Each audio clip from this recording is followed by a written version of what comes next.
Happy New Year and welcome to the very first Silmarillion film project episode of 2023. We all have managed to survive yet another year of the pandemic with most of our and a year of pandemic and also online discourse about the Rings of Power. Yes. And not only have we survived in our corporeal bodies, but most of our sanity is intact. That's which it. is like which is truly an amazing, well, Marie's not so sure, truly an amazing accomplishment. So here we are, faithful as always, back for you guys, and we have an exciting episode for you tonight. We are preparing the casting call for season 6 of the Silmarillion, our make-believe Silmarillion adaptation, and this is going to be a fun one because we get to cast Beren. That's it. We're going to cast Beren today. So the casting call episode is always fun because this gives us a chance so just as in so many of the things that we do, we get a chance to. What I love about doing this is when we ask these questions, I get to sort of realize the things that we don't know about these characters from the text, right? And again, it's like a little mini version of what I keep finding again and again about this whole process, right? You begin to see how little detail there actually is in the text about so much. And a lot of these things, especially, this is one of Tolkien's particular, I don't know how to characterize it. It's not a weakness. It's not a blind spot. It's a choice that he makes not to give us very much in the way of personal descriptions. Sometimes there will be particular qualities, like things about the person that, like, this person, like Thingol is very tall, right? And things like that, like stuff like that will get mentioned. And so there will sometimes be parameters that he gives. But in many cases, there's really very little that we know. And so to take this opportunity to kind of visit character by character, including some pretty minor characters, and say what would we want this person to be like? What would we be looking for when we're casting this person? I think is a really fun opportunity to kind of get another little fun window inside the story that normally you can kind of skip over, or often kind of doesn't happen. So anyway, so that's what we're doing tonight. We actually have, I don't know, I haven't compared the numbers, but it feels like we have fewer people to cast this season than we have in like any other season in the history of SilmFilm, right? We knew this day was coming, that eventually the number of new characters that come in, of course, the influx of mortals in season 5 gives us a sort of a wellspring of new characters as we move through the ages. But of course, we're also at the point of the Silmarillion where the story slows down and we stop jumping century by century and start moving like decade by decade instead. So even the mortal characters will be sticking around for multiple seasons pretty much at this point, or at least something close to it. But anyway, so yes, our list is relatively short, but we do have some pretty significant ones and some interesting decisions to make that will also impact some of the stories that we're telling, even directly the story that we were talking about last week as well. But anyhow, one quick announcement just to reiterate the announcement that I made last week when Ilana was with us last week, who wrote episode 6, and Ilana, who is also our host of Osmoot down in Brisbane, Australia. I'm very much looking forward to that, the end of January, going down to Australia for the first time. And I want to encourage folks, if you can't make it down to Australia, which I can understand, you can sign up for remote attendance, and you'll get a recording as well. So even if you might be thinking like, well, there's no point in signing up for digital attendance because it's going to be like in the middle of the night or something because of the time difference with Australia, and certainly it will be at some slightly unusual times, nevertheless, there will be recordings available of everything that we do. So, and it's going to be fun. I can't wait to hang out with Philip Menzies for the first time. That's going to be one of my highlights of the trip. Between Ilana and Philip, we're going to have a good a good SilmFilm contingent down there, and that's going to be a lot of fun. Anyway, so that's the first of our spring moots. We will have more coming. We've got Sunshine Moot in March is already confirmed down in Orlando, Florida. We've got a number of others which are right very close to being confirmed. Tex Moot down in San Antonio, Maple Moot in Toronto, going up to the Pacific Northwest. So to both Toronto and the Pacific Northwest will be new. So we're figuring that out. Those should be announced before too long. But anyhow, all right. Map of Belagund. As always, get the whole map today because we're coming from all over the place here today.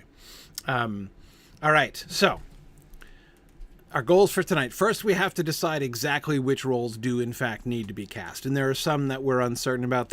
We've done this every year. I mean, of course, we wouldn't have this luxury if we were actually filming, right? I mean, you can't exactly be. I mean, Beren appeared in the last season, so it's not like if we're actually filming. We could not have postponed his casting to this year because he was there. Like when Barahir received his ring from Finrod, but we deliberately saved him because we wanted that to happen. Now, we couldn't save Luthien. We already cast Luthien way back in season 3, I believe, because she played a pretty significant role in it. It was just the one episode, right? The Marathadarthad episode. No, she was also in the spider fight too, right? Yeah. So Marathadarthad is in season 4. So that's season 4, right, 3, right. She was in the Meanwhile in Beleriand stuff. So right. the Yep. Sindar meeting the dwarves and the spider fight, and yeah. Yeah. Okay. All right. Yeah, exactly. So we had her already for quite a bit. So we had to cast her earlier on. So there's some questions. There's some characters who we will be, whom we've already met, and we have to decide: do we want to talk about them now? The reason to put them off is not just to save some characters for us to talk about next year. That admittedly is part of it, but it's not the only reason. The other reason is to, in some ways, to kind of let these characters develop a little bit more. One of the question marks that we're going to have for today, for instance, is Gogalad, and really, like, what is the right point at which to cast that character? And in a lot of ways, his character is still developing. And if we'd cast him last season, which we could have done, he appeared last season, didn't he? We got the cover, the friendship between lines. him and Celebrimbor. Yeah, exactly. So we could have cast him last year, but I'm kind of glad that we didn't, because he's already, like, his character has already kind of gone in some directions that I wasn't necessarily foreseeing at that point. So anyway, it's kind of interesting to get a little bit more time to sort of think through some of these things. But yeah, so we're not going to be doing suggestions of particular actors or actresses. Of course, that will be open for nominations on the boards, and we hope that people will go to our discussion boards and make suggestions for people that they think would fill these roles. The point of this session is for us to be thinking through, like, again, this is a casting call. What are we looking for in these characters? What things do we think are crucial? And what would make a good fit for some of these roles? Okay. So I already talked a little bit about who we're not casting. We've already cast everybody from the frame. We've done Elrond, Gilrain, Arwen, Teen Aragorn, even Eldon and Elro here. And actually, we've left an exactly appropriate amount of aging time from Teen Aragorn, right? I mean, he'll be just the right age by now. So that's Correct. Perfect. Yeah. Yeah. And that was the other reason why there's fewer characters this season, because the entire frame was already cast. In previous seasons, we've had to cast multiple characters in the frame, obviously. Yeah. Well, yeah. Also, aging in our show is going to be a little weird no matter how you slice it, because either the entire multi-decade show will have to be filmed at the same time, or we're going to need some serious de-aging effects going on, or aging effects over the course of the entire thing. All very true, especially with characters like Elrond or Galadriel that are going to be going through multiple seasons and over the course of what would be presumably possibly decades of production in real time. So yep, definitely an issue. But yeah, so we've cast, because of their involvement, especially in season 3, but also beyond, we have pretty much the entire Doriath cast, right? We've got all of the major figures from Doriath, including Dairon, already cast. Even though Dairon has not, this season is in some ways a bigger focus on Dairon than we've had before, but we cast him already. Yeah, he was also in season 3 with Luthien. Yeah. But... Yeah, exactly. I mean, he was there. He's not really like, done. I mean, he's been her like traveling band right to this point. I mean, he's been her musical accompaniment essentially. Has he had much in the way of lines? I don't think he has prior to this season. Has he? I don't remember him saying very much. I don't remember him doing much other than like being the guy who is musical accompaniment to Luthien. For the spider fight, the kind of theme or arc for Luthien there was to determine her role in the newly founded Doriath. Right. And for him as well. So he was figuring out he was going to be an art guy, not a soldier guy. Right. Pretty much. Right. And then so the spider fight was the power of song to overcome evil, kind of bringing that all together. So he was part of that storyline in season 3, and therefore had some lines, like conversations with Luthien, basically. Right. But then, yeah, he's been pretty much in the background through seasons 4 and 5 because he was not central to any of that, because he's not a soldier guy, he's a music guy. Right. But it's important to note that previous to this, he's been shown in at least one instance to have heroic tendencies. Mm-hmm. Like he's not weak, I would say. Right. Well, I think that's why it was a challenge for him. I think he wanted to be someone who was brave in defending his homeland and all of that. Right. And therefore questioned some of his choices to that point. And Luthien brought out the importance of, well, there has to be a culture worth saving here. So contributing to the culture is also good. Right. Yeah. So we've also, of course, almost everybody, all the major figures involved in the Nargothrond sequence. Finrod, Celegorm, Curufin, Celebrimbor, as we said, they've already been cast. Didn't we cast Celebrimbor? Or did we not? Maybe we saved him. We might have saved him alongside. Okay. Anyway, almost all of them. Like there's, most of the major figures. We did cast. We did cast Celebrimbor. Yep. I have the page open on the forums so I can do a cheat sheet because I know I wasn't going to remember everyone and like. Yeah, I didn't either. So I don't recall. Right. So yeah, when did we cast him? We cast Celebrimbor with all of the Feanorians. So, that makes sense. Yeah, so that would have been in season 3. Yeah. Oh my God, so long ago. Yes. Yeah. Okay. So, yeah, generally we don't cast really minor roles, like roles which would be like extras, basically. We tend not to cast extras. And yes, we very rarely cast children. We might talk about what we would want to see in a child actor who's playing a particular role. I could imagine discussing that kind of role here, but we're not going to, I hope nobody knows enough about like the child actor pool out there in the world to nominate lots of people.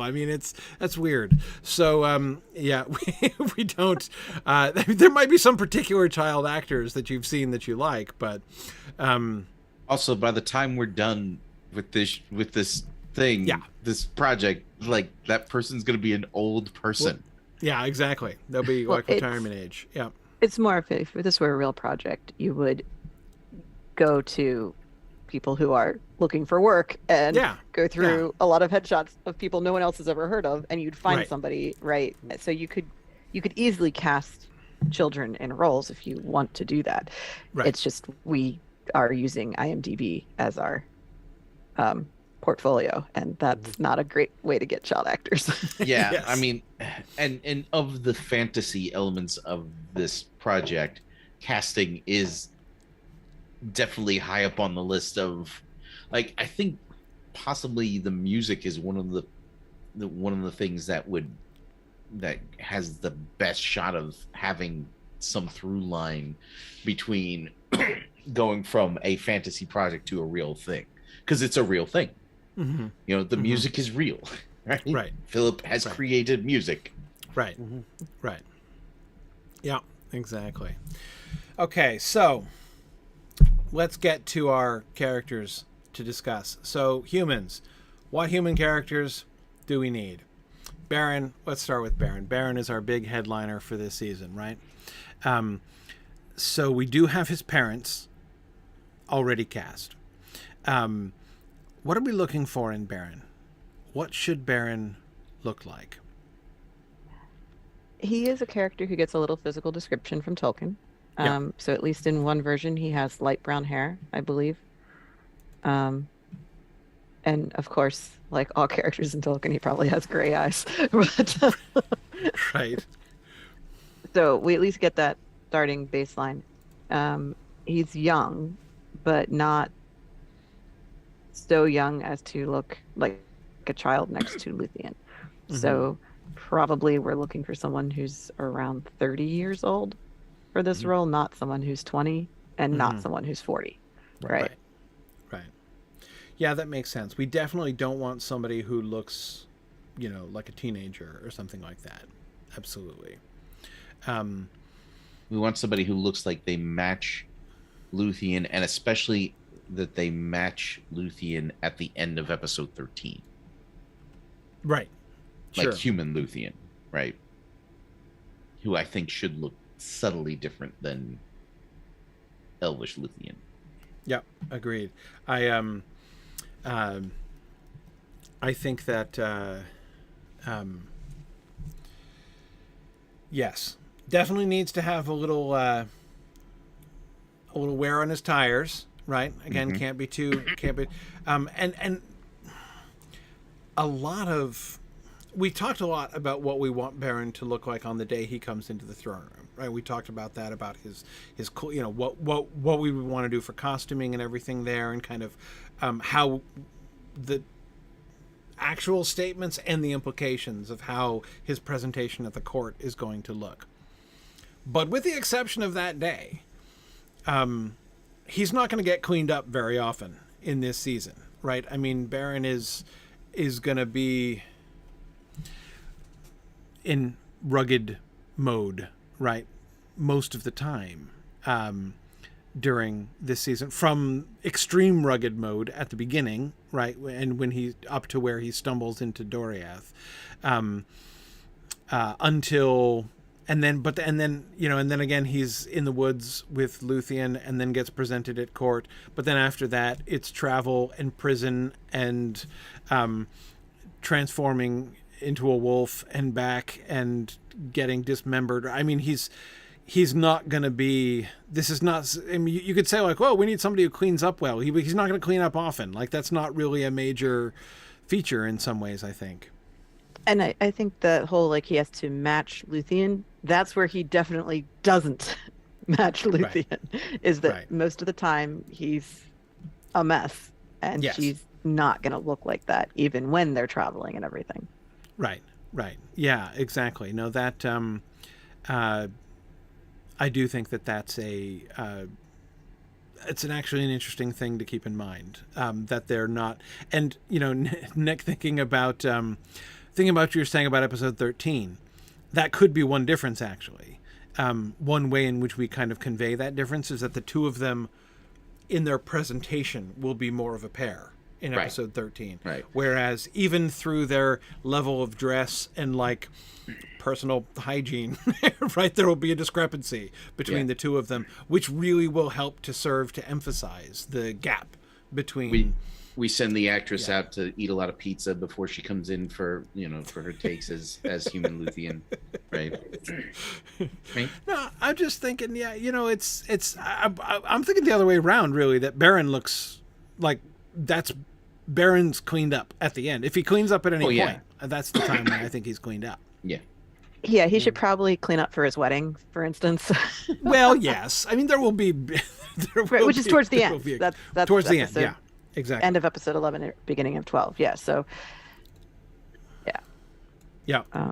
Yeah. But as far as his character, we definitely have portrayed him as very mission-oriented and gung-ho and driven in a lot of ways. So, I mean, I think that's probably his defining personality trait throughout being an outlaw and fulfilling the quest and deciding he really wants to marry this girl. Like, that's who he is. Yeah. Yeah. Well, also, you got to remember that his physique has to also reflect a part when he comes into Doriath, has to reflect a person who has committed to not eating meat in a situation where that's your best source of food, right? Like wandering around in the wilderness, that's really... So you want a kind of scrawny Beren, is what you're thinking. I mean, by then, sure, when he's in Dorthonian, they, but even then, if you think about it, that's kind of, it's almost selfish in a way, like, because he's a drain on their resources. He's eating all the vegetables, man. But he's leaving all the vegetables. He's leaving all the rabbits for everybody else. So, Right. Yeah, he's a sharing guy. They probably have plenty of that. They don't have time to do any farming. They're just collecting what they can out there. There are plenty of pine needles and pine nuts in Dorthonian. That's not Marie. There are a lot of pine nuts. source of serious food. Right. But no, I hear you. I'm saying that he can eat all the pine nuts he wants. That's not draining anyone's resources. Scrawny Beren is an interesting... I would not have thought of that. I've always... he needs to be... He is one of... think about how he's mentioned in The Lord of the Rings, right? He is put forward... I'm thinking of the moment in particular in the battle with Shelob, right? Where, no blade could slice through the abdomen of Shelob, right? Not though the hand of Turin or of Beren wielded it, right? In other words, he's put forward by the narrator of The Lord of the Rings as one of the iconically mighty, physically strong heroes of old, right? So he can't look like a wuss. Like we can't. No, but wiry he can be. Wiry he could be. Yeah, yeah. I have to admit, I think that line more than anything else has. Of course, Turin is also named there, but right. Turin, but you know who isn't? Turin is clearly looks like a Greek god, right? Turin manages to single-handedly kill a dragon, and is both the most physically powerful and most physically gorgeous. He should be that's going to be a really interesting casting, I think, because he's. But anyway, whatever. We're not talking about that right now. With Beren, however. I think I've always kind of pictured a more sort of solid, blocky, muscular Beren. But you make a good point, Nick. Practically speaking, it's a little. I know vegetarians are always you can get plenty of protein as a vegetarian, under modern circumstances. Yes, you can, right? But living in the wild, as a hunter-gatherer, it's harder, very much harder, which, again, as you said, he's not exactly had much time to tend crops in the last couple of years. Right. So it's hard. Who doesn't get mentioned in that sentence, though, is Huan, who is explicitly said to be the mightiest human that's ever lived. Yeah, and exactly. So, I wouldn't necessarily say it's an exhaustive list. No. Oh, certainly not. He's drawing attention to people that we should be thinking of as great heroes. and in particular, people who have been in very similar situations. Turin being in the situation of stabbing monsters from underneath, just like Sam was in that moment, right? And Beren fighting giant spiders like Sam was in that moment. So it's clear that he's going for parallelism as much as he's going for physical traits. And yet, with the reference to, not though the hand of clearly does convey, physical mightiness as well. And you're right, Huan is the strongest of them all. But yeah. it's also worth considering that, we don't put Beren in too many situations where he gets to like win a fight, right? Mm-hmm. So there's a lot of, oh no, everyone got captured and I'm in a prison. Oh well. Vivian came and saved the day over and over again.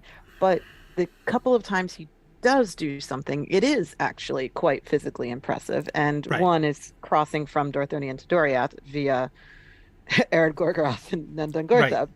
Right. No one else has ever done that, and he survived it. So there is a physical feat there. And then the whole leap of Beren thing where he pulls a guy off a horse. Yeah. You can't just do that if you are not physically quite fit and strong. Right. Not necessarily a Calaquendi off a horse. That's an important right. Yeah. And like Celegorm is a hunter and a fighter of the Noldor. Like he's not a wimpy guy either. No, not at all. He's probably, if I were to use a Tolkien superlative, he's probably the greatest horseman that has ever lived. Right. Like, fair. And you pull back, and that's who's on the horse. Anyway, yeah. So like the whole situation means that he's got to be a physically impressive guy, even if we're not giving him a lot of battle scenes. Marie, I don't think he's going to get there eating pine nuts. No. Nick said that if he ate all the vegetables, that would be draining the resources. So I said the one resource they have plenty of. That's true. They would have plenty of pine nuts. All the pine nuts you can eat. It's like a really bad commercial for living in Dorthonion, right? Come to Dorthonion. All the pine nuts you can eat. If you make tea out of pine needles, I think that does help with some of the... It helps against scurvy, yes. Yeah, exactly. Yes. The thing that they might not be getting all the nutrients they need. You can make pine needle tea. That helps. That, I think, is certainly a piece of verisimilitude that we could cheerfully skip, is Beren arriving in the early stages of scurvy. Yeah. Right.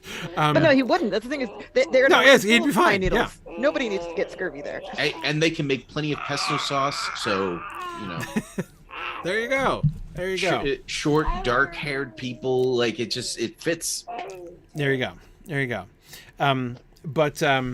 Anyway, so but it does really play, the question of his physique does play very interestingly into the question of the role that, and we've talked about this before, how unexpectedly we have found ourselves up against making Beren look like window dressing in this season, which is just honestly not a problem I was anticipating before we started the season. Like, if you'd asked me 2 years ago, I wouldn't have said that one of the biggest challenges of writing the season 6 story was making sure Beren didn't look useless and decorative, basically. But like, that's a real danger that we face in the story.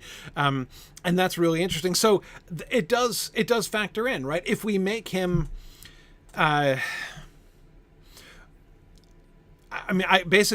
could see problems either way, right? I mean, if he has like the physique of Chris Hemsworth, then it's going to be weird that he doesn't do much or win more often, right? But if he has, like a very... like Norman Reedus. Understated physique, yeah. Wait, what about Norman Reedus? What do you mean, Nick? Where are you going with that? I mean, that sort of physicality is kind of what I'm suggesting. Okay. So, physical, but not built. Not like bodybuilder type. Yeah. That makes sense. Yeah, I think. I mean, I think so. He needs to be. Does Norman Reedus qualify for the Shelob quote? I don't know, man. He's a tough looking dude, man. I don't know if you watched that show. I don't know if he's that like epically mighty though. Yeah, that's the. I mean. but you know, he's in the ballpark. So I mean, we could, He is definitely wiry, so that Yes, the wiry yeah. part of it. But I mean, the Rock's already cast, so yeah, Right. we wouldn't with him. But I don't Right. think we're using him. yeah, No. Trying to think the difference between the first Boondock Saints and the second Boondock Saints. One of his co-star bulked up significantly in that 10 years in between. I'm pretty sure Norman Reedus looked more or less physically the same from one to the second. So yeah, he's been more or less wiry his entire career. Yeah, I haven't seen, like, he's in The Walking Dead, right? Which I haven't seen. So I was just looking at like pictures of Norman Reedus here off to the side while you're talking about this. I can see it. I can buy that as a sort of physical type. Wiry enough to look. It has to look plausible that he can perform great feats, but he does not need to be physically imposing. I think that we'll have to see the actual nominees that we get. But Right, because if someone's too wimpy, it's not going to work. right. No, Right. no. If it's too, yeah, agreed. If it's too wimpy, it's not going to work. But it definitely does not have to be, a bodybuilder, for sure.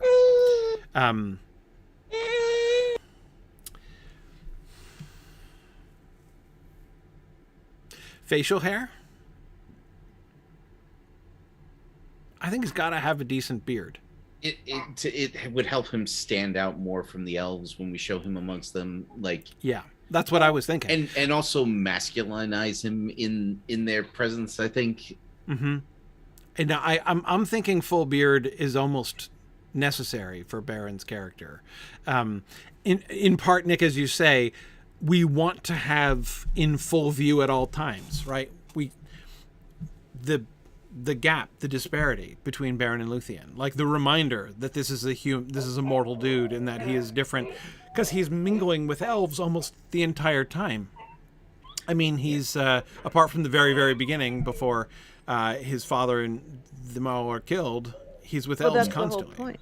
Yeah, if he's hanging out with the humans for the first 2 episodes and everybody's got beards and he fits in and he looks like Right. he's part of the group, and then we throw him into Elven society for the next 10 episodes, it's gonna help. Yeah, exactly. Besides which, I mean, it also seems he's not exactly going to have a lot, much opportunity to shave for most of the season in any case. So it's like realistic as well. But yeah, so I and I would not want Beren to have he has to have a good beard. we can't have a wussy beard but I know you can do fake beards, like that can be faked if need be, but it would be best if we could get somebody with who can grow a good beard. That would be good. That's going to be hard to find. A lot of guys keep themselves clean shaven if they're actors, so you have to find a picture of them with their beard on. It's true. Yeah. Oh, and by the way, how good looking are we talking about? Should he be gorgeous? Do we want Beren to be a heartthrob? This to me is an interesting question, because on the one hand, it kind of seems like an obvious opportunity, right? But on the other hand, emphasizing the if Luthien disparity. wanted a pretty guy, she probably had plenty of choices in options. Doria. Yeah. Just thinking that. Yeah, but at the same time, he can't be the sort of man who women would walk past in the grocery store and not even see, which is about like 40% of men. I'm wondering, what do you... Okay. Maybe you don't check out very many guys in the grocery store, Nick. I know a lot of people don't see me in the grocery store either, so Okay. Fair enough. I'm thinking this is a dangerous conversation entirely. But in any case, so this is me changing the subject. Sorry about that. Beren and Luthien, I guess the question is, how mismatched would we want to make them look? How much like violence is it going to do to like viewer reaction if he looks wholly unsuitable. There's a way in which that works, of course. Like, if we look at this and we're like, oh, no, she should not be with that guy, then we're having the same reaction Thingol's having, and that there's good argument for that, right? But at the same time, we do want to encourage our viewers to kind of, see past that. There's a way in which we don't necessarily want to engender that. Like, we don't actually want our viewers to feel repulsed by the idea of their being together or whatever. I don't know. Yeah, We don't want it to be distracting. Yeah. Yeah, I agree. think the ruggedness can be the contrast. He doesn't have to be like ugly or plain or even like Right. Hollywood plain. Like he could Right. be a decently attractive guy who just is wearing grubby clothes and a scruffy beard most of the time. How important of a criterion would we view this? That is, like, does he have to be upper tier gorgeous? Do we want him to look like a matched set with Luthien? Not, elvish, but Hollywood Dave, homely. You don't like that? You want? Hang on, you're still muted, I think, Dave. Yes, I agree with Nick. Hollywood homely. Hollywood homely. Okay. Yeah, I don't think he should be otherworldly good looking, but he should definitely be. He should be at the bottom end of a shifted scale. Right. Okay. Right. Ilana says he should be able to carry Scruffy well. Agreed. I mean, again, I don't think he should look repulsive, but yeah, the more I think about it, the more I lean towards having him not looking. Again, we don't want it to be distracting, Nick. I agree with that principle. But I think on balance, at the end of the day, I really kind of like the idea if even the viewers are saying, what exactly does she see in this guy? Why has she chosen this guy? Yeah. Because everybody's asking that question. And obviously the actor who plays him has to kind of provide an answer to that in how he plays the role. Yeah. Right? That's going to Yes. be the real challenge of that role. But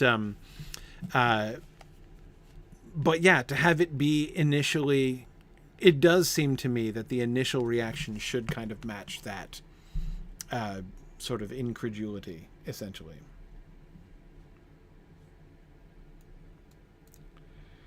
Yeah. Okay. I think that I'm trying to think of other critical elements of Beren's character that we would want to insist on, but I think that covers most of the bases. Well, one thing's for sure, we've definitely ruled out Harry Styles. Yeah, I think I can agree to that. There we go. Well, I think he may have wiry strength, but everything else he's out. I don't know how old he is, but I'm assuming too young. He's actually 28, but he doesn't. Oh, okay. He doesn't I thought look I was it. younger. No, yeah. He's on the wrong side of 28 in terms of looks. 28 going on 21. Yeah, exactly. Yes. Right. Yeah. The exact age is not as important as does not look like a child standing next to Luthien. Yeah. Right. That's the important part of that age. But also criteria. doesn't look like an old man standing next to Luthien. Right. Is another Also, important one. right. So yeah. So some other 28-year-old might be just fine for the role.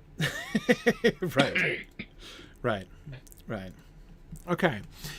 So the other humans are all from his crew. We didn't do Baragund. We cast Bari here and Emildir, Beren's mom, but we did not cast either Baragund or Belagund. And here primarily, I think we're thinking about, their kids and grandkids more than we're really thinking about them. They're very minor characters in our story.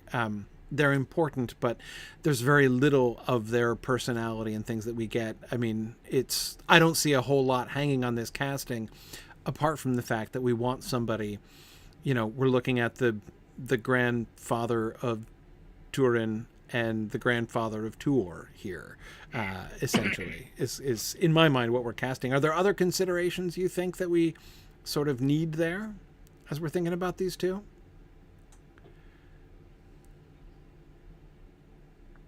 They don't have to look very similar. I mean, they're brothers, but they don't have to look, we don't need a matched set for these two characters necessarily.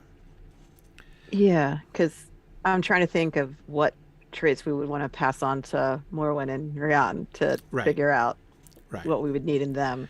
And I don't think they necessarily need to look all that similar, because Morwen and Rian aren't described as being like identical or anything like that. So, I mean, they're only cousins, but still. But I mean, and thinking about the traits that they're handing on to their daughters and their grandsons thereafter, Baragund shouldn't be someone with a very fair complexion, right? Darkness, that is like dark hair, darker complexion is what is noted about Morwen. She's very beautiful, but black haired, and Turin favoring her, and not Hurin's side of the family from a physical standpoint. So if Baragund were like, if we were to cast like a sandy blonde person as Baragund, it would be weird. So somebody darker there. Whereas actually Belagund could be a little bit lighter in, coloration basically than Baragund, I think. Yeah, because for the House of Bayor, we were trying to keep the majority of them dark-haired, with the occasional lighter brown blondes mixed in, so that it would look cohesive. Whereas with the House of Hadar, then we could have a lot more of the actual blonde people over there. So the idea would be that this whole outlaw group should be mostly dark-haired people, but if we make Baragund have black hair and Belagund have some shade of brown, that would differentiate them visually, and then allow us to keep them still looking like a family. Yeah agreed. So they need to believably be brothers, but again, they certainly don't have to match. And they are what are they to Beren? They are first cousins once removed to Beren, so they're not that correct close, right? Yeah, correct. They're cousins with Barahir. Because their dad is Bregalas, and Barahir's dad is Andrith's older brother. Right. In our version of the family tree that is slightly truncated. Right. Exactly. Our pruned down family tree. Right. Okay. How about Gorlim? What do we want to show in Gorlim? He is a minor character, but an important one. I guess to Does me, he look his name? Yeah. How much do we want to lean into? Do we want to lean into or kind of away from his role here? I mean, it would be easy in some ways, I think, to cast a, dour, grumpy-looking, person in that role. How old do we want him to be? Great question. Because I usually think of him as older, but he's very obsessed with finding his wife. And I guess you could be very obsessed with finding your wife at any age, but I'm not sure that's an older guy trait. I always picture him older anyway. I don't know. Me too. But it's one of the this is one of the things that I love about this episode is that you get to kind of confront assumptions that you make, and I'm like, I don't even know where that came from, because I also have always pictured Gorlim as older, but it would make so much more sense if he were like 23, 24.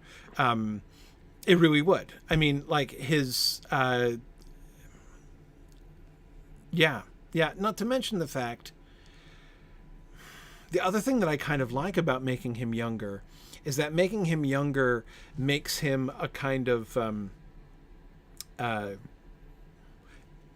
opposite number to Beren, basically. Like, puts him distinctly in the younger. I mean, Beren again. Beren is not supposed to look like a teenager, but he's younger generation, right?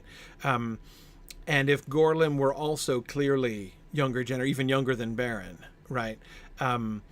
That makes kind of the two of them, it kind of balances the two of them against each other a little bit, which I think is interesting from a dramatic standpoint when we think about the shape of that storyline.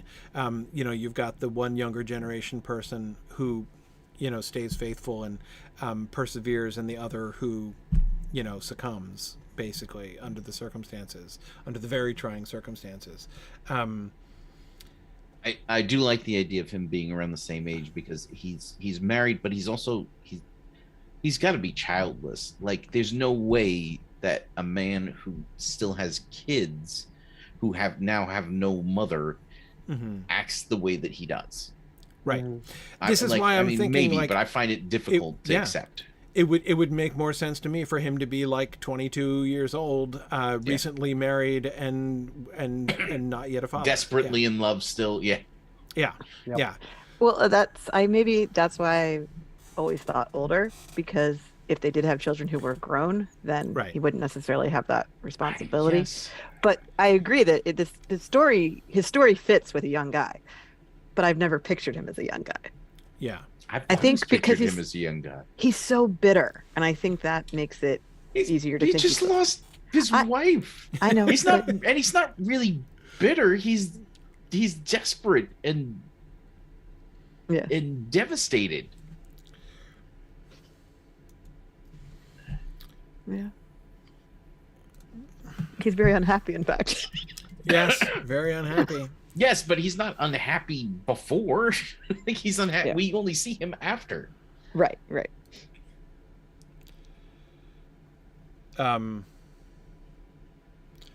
So if Gorlim is Beren's generation, or, you know, within 10 years of Beren's age, then Baragund and Belagund are going to be a little older because they do have children, and Barahir would then naturally look older than pretty much the rest of the group, which is fine. He should be like 50. He's 50. Yeah. So if all the rest of the outlaws are under 50, then that's going to have a certain look to the camp, I guess. Right. But I think that fits the situation. Like, you wouldn't, like, Barahir is there because he's the leader, right? But most men his age probably are staying with their families if they're available, you know? Yeah. No, I like it. Let's have Gorlim be young. He could be the youngest member of the whole outlaw band, basically. Younger than Beren? Yeah, younger than Beren. He could totally be younger than Beren. Why wouldn't he be younger than? I mean, why couldn't? Okay, I mean, I guess I don't know. There's no particular reason. Just, you know. Again, we were thinking of Beren as the young guy. As the youngest, right? Like, his portrayal thus far kind of lends itself towards that, but that's not necessarily the truth. Well, no. So let's think about that more. Is there a reason? Like, would we lose something if we have somebody who looks significantly younger than Beren? If Beren is not the junior member of the group, is there something we lose from that? Again, to me, what we gain, is that, like, Gorlim being a kind of a foil for Beren, right? Right. Which I kind of like. Considering the whole episode where Gorlim messes up, is he and Beren go off together on a joint mission, and then they separate their ways. It would very much play into that. Yeah, like, if the two of them are clearly, like, sort of the younger generation in a sense, because even though Baragund and Belagund needn't be that much older than they are, they're a little bit older. They're they're in a different place in their lives, right? They're Yes. they're differently situated, clearly differently situated. Whereas like, you know, Gorlim and Beren would be the two, you know, younger kids in the group. Yeah. Yeah. Yeah. No, All right, so a miserable young 20-something. for miserable Gorlim. young 20-something. So I guess but I want to think about. I'm wanting to think through the implications of what we're doing to the Gorlim story by casting. What we would be doing by casting him young. It makes all kinds of sense. Like, I agree that the trajectory of his story fits really well with a relatively newly married young man desperate to be reunited with his young wife. That works. That would totally work. But Yeah.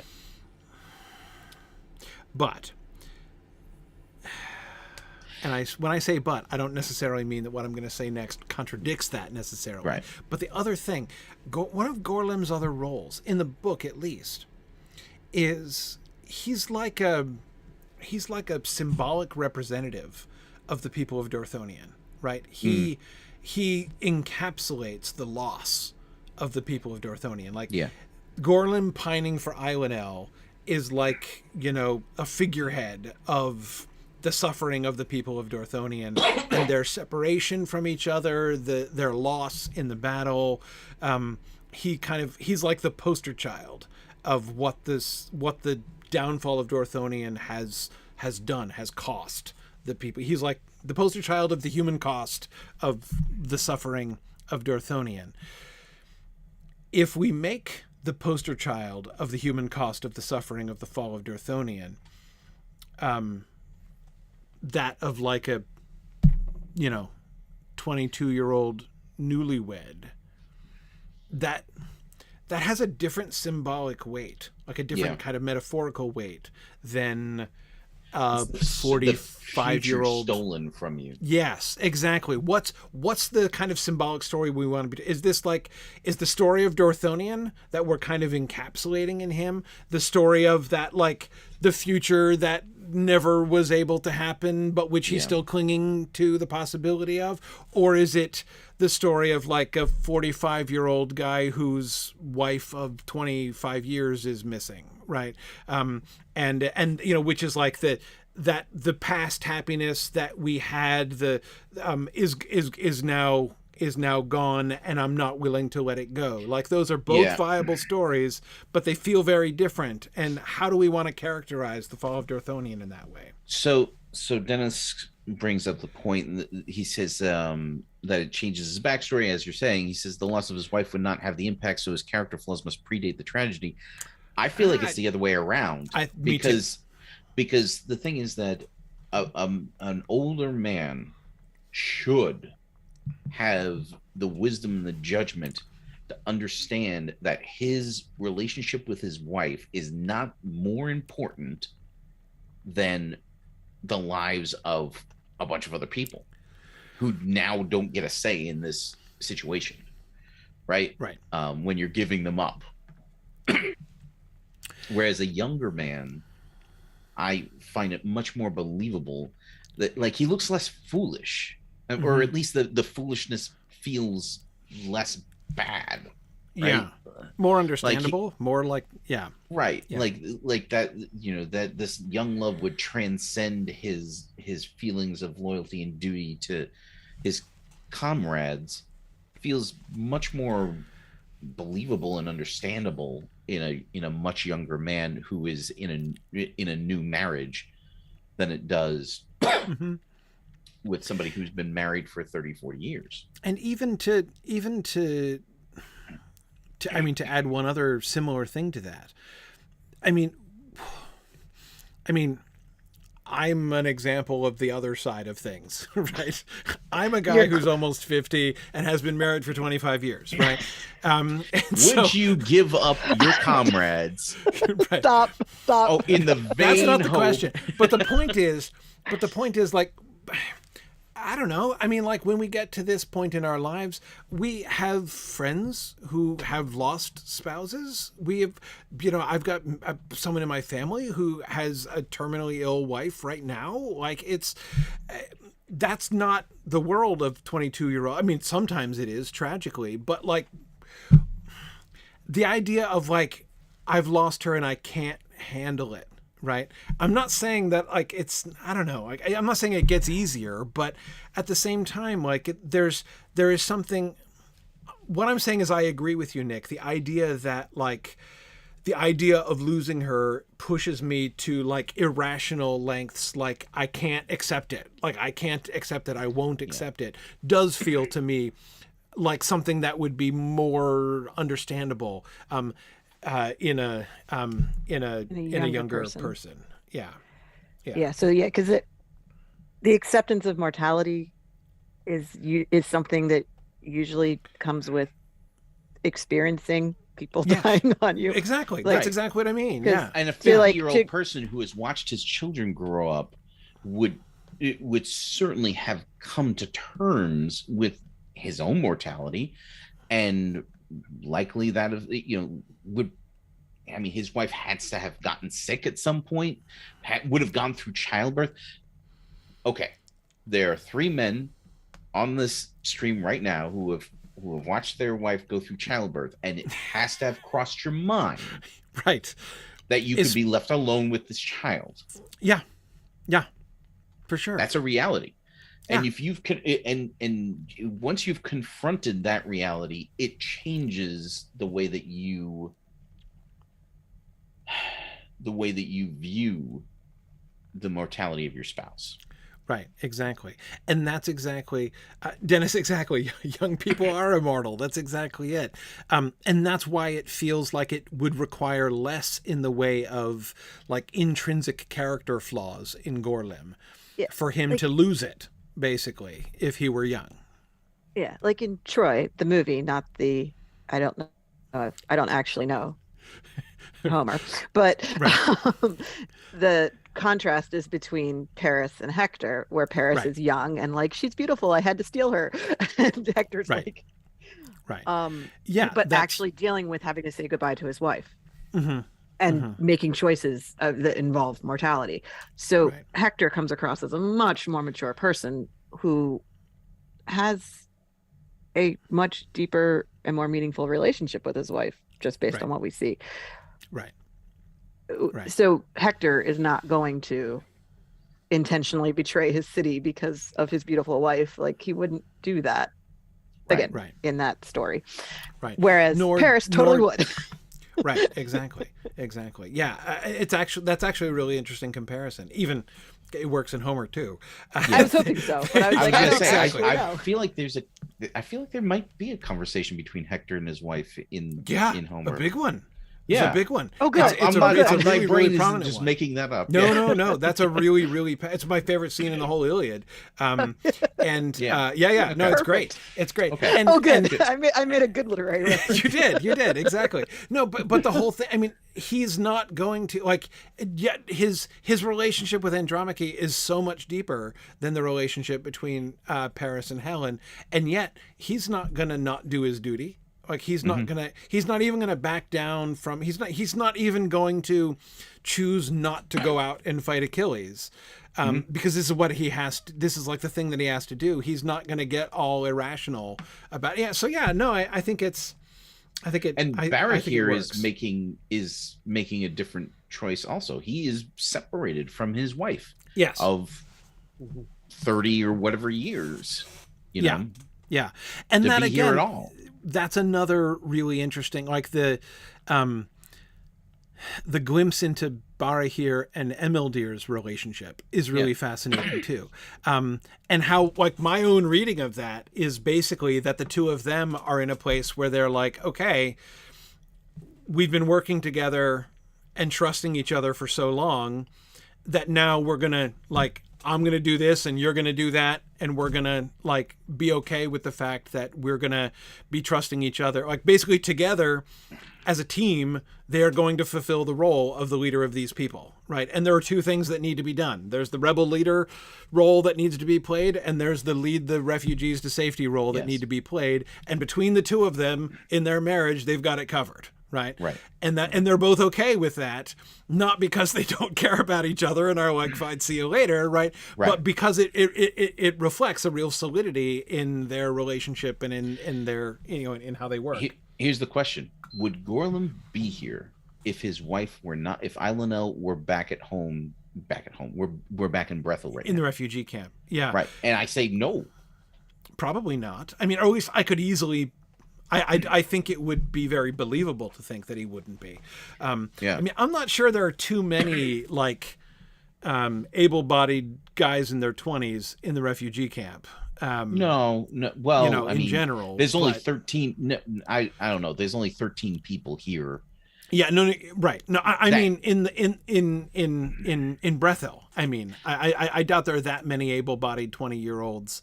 No, there have to be, because whoever survived Dorthonion, and whoever survived the battle, right. That's where they went. Like, it's true that first they separated out into refugees and army, and all the able-bodied guys of 20-some would be in the army. So Gorlim would have been in the army during the Dagor Bragollon. Right. But the group that decided, you know what, we're going to go back to Dorthonion and be outlaws, that's a really tiny band. Yes. So the majority of the people who were in the army are like, cool, I'm going to rejoin my family in Brethil now. Right. So and would Brethil Gorlim is have actually done that full of an army. Yeah. Right. No, you're right. In that, in that circumstance, you're right. I cannot imagine Gorlim leaves Ilanol behind in Brethil and stays with them. Not the Gorlim that we're meeting here. Like the Gorlim who would give up his comrades for a chance that he might be reunited with his wife. He does not leave her alone in Brethil. Baragund and Belagund, their duty as members of the line, right? Like they have noblesse oblige, right? Like they have that duty. It's their job, yeah. They're in that inescapable duty to do this job, and they don't want to do it. Gorlim's not related in that way. Right. He just joins in of like, oh, you guys are going back? Me too. I want to find my wife. And especially, do we meet anybody else in the band? Do we really get to know anybody else in the band other than the members of Beren's extended family and Gorlim? No, so I mean they're there, but those are the viewpoints we get. Exactly. The characters who are listed on this slide are the ones who are the ones we meet, right? Exactly. So nobody else speaks. Nobody else speaks. So that's going to create the appearance of Gorlim being an unusual outlier anyway. And so that story, the story of the young, ferocious and desperate early 20s newly married dude works for me really, really well with Gorlim, I think. And it's especially if our goal is to, which I think it should be, to rally some kind of sympathy for poor little Gorlim. Sympathy for Gorlim? Yeah, I mean, he's not just a traitor. He is a traitor, right? He makes a really bad call, but to have some kind of way of humanizing that and understanding that, that I think works best and most easily for me. I love the specific suggestions that are being, so I'm trying not to call out the specific actor suggestions that are being, because I don't want to bias things too much by sounding like we've already made up our mind about actors. But I encourage people who are suggesting particular actors, go to the discussion board and suggest them. Anyway, that would be really cool. But yeah, okay. Now, see, this is amazing. This has like revolutionized my view of Gorlim the Unhappy. Actually, we can mention him. He's dead. Yeah, we're not allowed to use him anyway. What, Humphrey Bogart? Yes. Yeah. No, we decided that years and years ago. We opened the question: are we going to cast dead people? And we decided no. Although it's getting suspiciously close to being a real serious possibility. Like That's in a why way we that raised it it. wasn't when we started out. Well, it was already on the cusp when we Yes, started. but it was not- yeah, I agree. Anyway, yeah. So Yeah. our criteria is they have to be alive, they have to have an IMDb page, and they can't be cast already in the show. So if they've already been cast as one role, they can't get another, That's it. unless it's a voice role. Voice roles can be double cast. Yeah. Yeah. Well, that's why when I was talking about some like the body type for Beren, I specifically chose somebody who I knew was too old to be cast. as Exactly. Beren. Yes. Right. Yeah. That's why I was like, okay, what was Norman Reedus doing at the right age? And I'm like, Boondock Saints. Yes. Boondock So Saints, I did go back to yeah. in his career to that. Interesting. Okay, so how about Ilanol? Now, as of course, Marie, Also as you young point then, out, apparently. also young then, yeah. I would not have wanted a 21-year-old Ilanol next to a 50-year-old Gorlim. no, that's not a good look. But if he's No 23, wonder it's fine. Nick. Yeah. Yep. Let's just leave that one there. Anyway, the Yes. point is, she could look very young. Yes, like 20-year-old, late teenager Ilanol, Yeah. conceivably. If he's 22, then yeah. Yes. Yeah. Now we're not going to ever see her on screen as For real. an actual Actually, human alive Ilanol. yeah. So every time we see her, it will in fact be Thurin Gwethel. Right. So do we want her to look in any way like Thurin Gwethel, or do we want her to look totally different? I guess that depends on our estimate of Thurin Gwethel's powers of illusion, doesn't it? Oh, she can look like whatever she wants. Exactly. So I think if we have a high view of Thurin Gwethel's magical ability to disguise herself, then we basically cast Ilanol, and so that because this also makes it impacts how we're depicting Gorlim's character, right? If our viewers recognize her as Thurin Gwethel in disguise, then it's going to undermine. It's going to make Gorlim look like an idiot, right? Whereas if this is just a totally different person cast as Ilanol, it certainly makes Ilanol not a crucial role, as she's going to have only seconds on screen. Maybe a minute total on screen. Right. So remember I said I put everybody on the list? This is a case of she's a named character in the book. List. She appears in our show. We don't have to cast her. It could just be whoever is directing this episode would be like, cool, I'll go and grab so-and-so to do this. Right. But if we want to cast her, we can. So it's your call. Let's see what kind of nominations we get. We might decide to pull it later on because it's not crucial. But I wouldn't be against it, of course. But the caution I would just give is don't nominate your favorite actress, because if we cast whoever we cast is getting nothing else. So right, like it's probably going to be like the sound designer's daughter who That's my point of it would just be someone available would fill in the role because it's so small, but it would be fun because it's I'm long-running not opposed to taking suggestions. Yeah, but I think so. I'm fine opening up for nominations, and we'll see what happens. Because Thurin Gwethel has worn disguises before, and we didn't recast Thurin Gwethel every time she appears as somebody else. Yeah, but this one has a name. Yeah, this one has a name. It's an actual person versus, random elf nobody knows, right? Exactly. Okay. No, we're not going to cast young Morrowind and young Rian, but we could talk about them a little bit. Right. What would we want to show? What would we... the idea that I was kind of thinking here? I would love to see young Morrowind and young Rian being a kind of a preview of young Turin and Lalaith, basically. Oh. Yikes. Just a little preview. Not exactly parallel, not the same actresses or something like that, but to have just when we see the two of them together. The same age gap. Same age gap towards brooding, sort of, and have Rian. Rian, we know very little about Rian, but the way the difference between Morwen and Rian's reactions to the Nirnaeth Arnoidiad, that feels a little bit Turin and Lalaith to me in some ways, and I think it could be a really really cool way to sort of set that up later on. That was the only idea I had about Morwen and Rian, which I think would be fun. So somebody like sprightly, fun, and delightful for Rian, right? She should be the like just adorable, effervescent life of the party little girl, right? And have Morwen Should be we tell him? like the dark, somber. Oh, you guys had a plan? So no, it's okay. There's two places in the season where Rihanna appears, and Okay. one of them is in the early episodes. Her dad dreams about her, and she's like Right. a little Which you've 5-year-old girl, and that would be a perfect time for her to be a vibrant, full of life child. Yeah. I think it's a nightmare where she's scared of something, but you know, Right. you could do that transition from vibrant to nightmare, right? The second time we'll see her is when Beren goes to Brethel when he loses his hand. Right.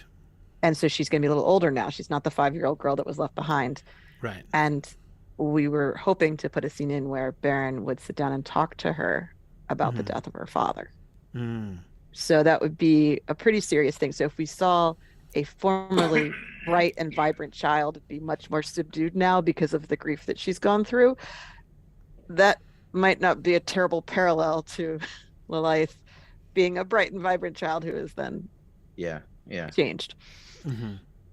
I think we also kind of suggest that she also dreamed about her father on that same night. Mm-hmm. The day that he died. Right. Yeah. I mean, especially if since we get to see her twice, there's some kind of opportunity to show a change, a difference in her, to show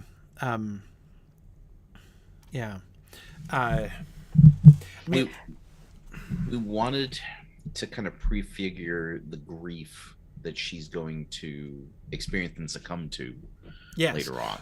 Succumb to, though, is the really interesting and important thing here, though. Is like in some ways I feel like she can't learn the lesson of coping with grief too well. Right.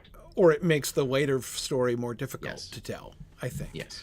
So I want to be a little bit careful about that. That's the only kind of caution I have about that, Yeah. is that if we show her handling it too well, if we show her, really changing and maturing or something. No. We were not using her as an example of person who has handled this well. It was more of an example of my daddy never came home. Mm-hmm. And I'm kind of upset about this. Right. Like she is the cost of war. Right. And she's definitely on the train to Dead Insidesville. Right. And so post Nearknife Arnoidiad is going to be heck no, not again. I'm out. Right. Yeah. So the other, we do have a happy occasion we can show her in, which is she and her sister, her cousin, she and her cousin do go to Luthien's wedding. Yeah. So if we want her to be happy and dancing when she's in Elfland, right, that's fine. Like we could have her be that in the presence of the fairy princess. Right. Like I kind of feel like we don't have to turn her into a somber child, just someone who is different than she was as a bright, happy little girl. Yeah. I mean, and of course Ilana is saying we could end up doing some interesting things with the establishment / courting phase of her relationship with Huor. Absolutely. I mean, we got to keep in mind, we're going to be able to get much more time with Morwen and Rian than the texts give them. So it's not just thinking of those. In my head, I was just kind of thinking of those snippets, right? We have a whole season with her next season because, we're like introducing them at the end of this season as a preview. So the whole they will be major characters next season, and I think that would be the appropriate time to cast them. Yeah, no, I agree. Yeah, so we certainly don't cast them now, but yeah, it is gonna. Okay. Well, we won't talk about that too much because that's a season 7 question: how we handle the character arcs of Rian and Morwen. See, just But think how much fun this is. I do like the concept of Lilith having a preview here, because obviously Yeah. she's not going to get much screen time. Well, no, that's exactly one of the advantages, right? Is Mm-hmm. to be able to, in a sense, it's not just just enriching Rian's own story. It's also it's like giving a little bit of more additional screen time to Lilith, who, no matter how we play Turin's story, is not going to get much screen time. No. So yeah. Okay, cool. Let's move on to elves, of whom we have almost none, unless we want to do some of the others. Let's start with those, actually. The big questions: Gil-galad, Finduilas, and Gwyndor. I think definitely not Finduilas. Again, we haven't developed her character enough to know who we want in that role. I want to save her for that reason. Gwyndor, I feel like saving for Turin as well. Are we not gonna tell the story of Finduilas and Gwyndor being in love in season 7 before the Near Ninth? in the Near Ninth, yeah. No, exactly. Yeah. We should. So I think we can just do it next season. Like, he's coming soon. See, look at this. I'm forgetting all of these wonderful holes we're gonna get to fill, right? Oh yeah, like the romance of Gwyndor and Finduilas. Totally didn't even think of that. Oh my goodness, yes. I did. That's gonna be awesome. Yes, of course. Oh man, yeah. To me, Gwyndor as a broken, aged elf is only more it's the after apparent picture, and we in barely get contrast to... glimpses of the before picture. Yeah. Right. I want to see the before so that the after is more shocking. Yeah. Yes. Yeah. No, I think that's Yeah, so the two of them we can do in season 7. I'm fine with that. But what about Gil-galad? We've definitely started using him as a character. We started him as the ambassador thing, but here's this is a another long way game of, for him. Yeah, it is. I mean, that's sort of the problem. Like, that was going to be my question: is if not now, when? Is there going to be a moment like Gwyndor and Finduilas? They're going to become characters in their own right in season 7. Right. Gil-galad, like, when's his day gonna come? Like, his day's not gonna end for quite some time, but when's it gonna really arrive? I mean, we're not gonna wait till the Second Age to cast him, right? And yet, what's he gonna do between now and the Second Age exactly? Yeah, I don't know. His first appearance is in season 4, correct? Or is it in did I introduce him in the Dagger Braggle episode? Because okay. Season 4, his parents get married, okay, and at the end they have a child, which Right. I believe is Finduilas. So he's in the show only like 20% less than Sauron. No, more than that. Well, because Probably 40%, the third, He's 30% pretty- less. And he's pretty minor for this first few seasons here. But yeah, it's but still interesting. long arc. This is very long. But this is arc. the first season where he appears in multiple episodes and actually has any kind of characterization. So this is the first time we could cast him. But Right. we'll have opportunities from now until the Second Age. Yeah. Does he have more or less of a role than Sauron had in season 1, as Ilana brings up? Well, Sauron had a Less, I think. significant role in season 1. Yeah, I know. He had a story arc. He had Sauron has never decisions not he been made. a major character. Yeah. Yeah, you're right. So, Yeah. yeah. Yeah, So that's but yeah, no, I mean, the only thing that makes me uneasy about postponing Gil-galad is that I really have no idea where we're postponing him to, and I feel like we could end up kicking the can with Gil-galad every year for the next 5 years. But maybe that's okay. Like, maybe who knows? But it doesn't feel compelling to do him now. I don't know. Yeah, I don't want to cast him if we don't know who he is. Right. Because then it's be like, okay, we made him Orodreth's family, so maybe blonde, maybe not. His Right. mom's not blonde, so he doesn't have to be. But like, that's what we would be basing it on. And I don't want to cast Gil-galad on, well, here's the family tree, so somebody who looks kind of like this. Right. Like, I'd like to have some concept of who he is as a character. I mean, it seems to me, if we're casting Gil-galad, it's all about his future. I mean, we're casting the High King, the guy who's going to be High King of the Noldor for longer than anybody else will ever be High King of the Noldor, right? Like, that's Correct. surely the character. Like, it's the Gil-galad of the Last Alliance. Ultimately, It's I think that somebody we're casting. who people would follow through the Black Gate. Mm-hmm. Mm-hmm. And that's and now, of course, that's a long way down the road, but that person, that actor, is still the same person that's got to be there. Yes. Right. Yeah. Yeah. And they're not going to look appreciably different. Like, it's not like where you can have somebody grow into the role as they get older. That's not how things are going to. That's the factor we're going to be trying to mitigate against artificially. Right. We move Yeah. forward It's with like they. Yeah. It you know, if they had done the thing with Orlando Bloom the other way around, right? He looks older and bigger, right, in The Hobbit than he does in The Lord of the Rings. Right. Yeah, exactly. So I so the character growth, as Ilana suggests, should be in the acting rather than in, you know, the appearance. Yep, for sure. I think that also keep in mind the very significant choice that we've made of Gil-galad's genealogy, right? One of the implications of that is that when he's going to be named High King, it is not the obvious and intuitive choice from a genealogical standpoint.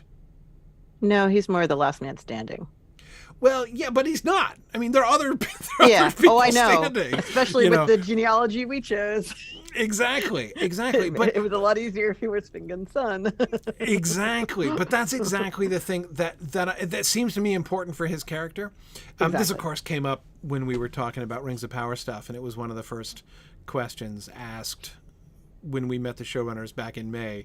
Nubeta immediately asked, "Is Gil-galad Fingon's son?" And they were cagey. But anyway, shocker, right? I know. But the point that I've been making ever since that's been under discussion, that question was under discussion in that context, was if you make the choice that we have made, right? If you make him Orodreth's son, what it means is that there is something about him that led the elves of the Second Age to say he's the guy. Not because he's the logical guy. If he's the son of Fingon, he's the logical guy, right? He's like the presumptive heir at that point. And even treated as the presumptive heir in those edited bits of the Silmarillion where he's being squirreled away to the Isle of Valar, right? To protect the heir to the throne, right? You know, again, then like he becomes king because obviously he's going to be king. But if he's the son of Orodreth, he's not going to become king because obviously he should be king genealogically speaking. He's therefore, I think, what's going to make sense is he's got to be a character which, when the Second Age rolls around, everyone is like, you know who I want to be High King? That guy, right? Which means he's got to fill that role. He's got to live up to that. Which means he's got to start living up to that in the First Age. He's got to do stuff in the First Age that makes people say, yeah, he's the guy.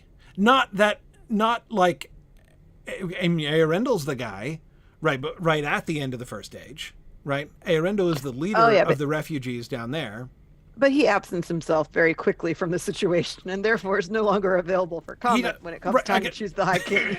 True. But the point is, nobody is saying, oh, you know who should be the High King, obviously, is Earendil's son. Right? Right. No, they're like, no, we want Gil-galad. Right? We want that's the one. So again, there needs to be a reason for that. There needs to be something about him. And so, yeah, I don't know. In that way, I feel like we have enough that we could cast him now. But maybe we wait. Maybe what we wait for, I guess what I'm really wanting in my own head is like a goal. Like, when will the time be right? And maybe that's the answer. Maybe, like, the Bay of Balar is the answer to when the time will be right. When we get like the post Gondolin season. When we get a story for him.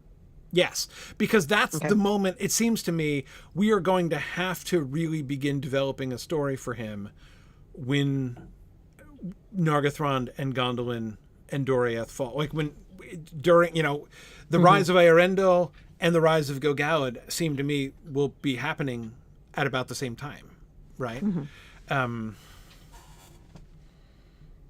Yeah. Anyhow, yeah, it's a really interesting question. So you don't want to kick the can the way to the Second Age for understandable reasons. So.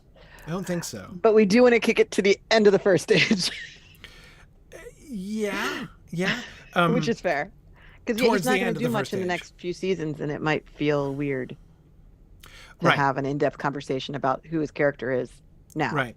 And I do find there are some of these characters that we've already cast that I kind of wish we hadn't. Because, I think we were perhaps too zealously completionist at the time. And it might have been nice to save like Celebrimbor, for instance, until now or later than now, even. But until the Second Age, when he's possibly even until the Second Age. But to be fair, we did cast a fairly young-looking actor, which 10 years from now maybe won't be as young-looking. But if we decide we want a recast of somebody later, we could probably make that argument. Yeah. Well, I mean, he's an elf; he doesn't have to age, but right. I'm not saying we have to recast him. I'm just saying I don't want to thinking back over some of the ones we've done have made me not want to rush. Basically, to make sure that we're waiting for the right moment. Okay, in which case we're left with really only a handful of characters. If we don't cast any of those three, we've got no major elf characters to cast. We've got the 3 red shirt Nargothrondrim, right? We've got, which Ilana are lovely characters, but red shirts they remain in the sense that they're signed up for imminent death in Tal and Garhoth here. But they all do appear in more than one episode, though, which was the main criteria for can we cast this person? Right, exactly. So they are available. Yeah. I don't think we need to cast Deadway necessarily. Also appears in more than one episode. Does appear in more than one episode. But I can understand not feeling the necessity to cast a dead elf spirit. I mean, it would be a little bit fun. In the same way that it would be a little bit fun to cast Ilanol. But but see, if I were nominating, I would be perversely tempted to cast like a major actor that we would not want in another role as Deadway. Have it be a cameo appearance, by somebody funny. But anyway, but yeah, I certainly have no strong opinions on Deadway. And as far as what we would be looking for in a casting call for Deadway, we're never even going to see this person in full color, are we? I mean, this person is going to be ghostly every time we see him or her. So it's not really. I was about to accidentally make a really bad pun and say it's not very material what this person actually looks like, but there we are. Good thing you caught yourself. Good thing I caught myself and didn't make that terrible joke. Anyway, yeah. So yeah, but let's think about our 3 Nargothrondrim here. What would we be going for? What would we want to show about the 3? Well, there's more than 3, but there's 3 that we meet. The 3 elves of Nargothrond.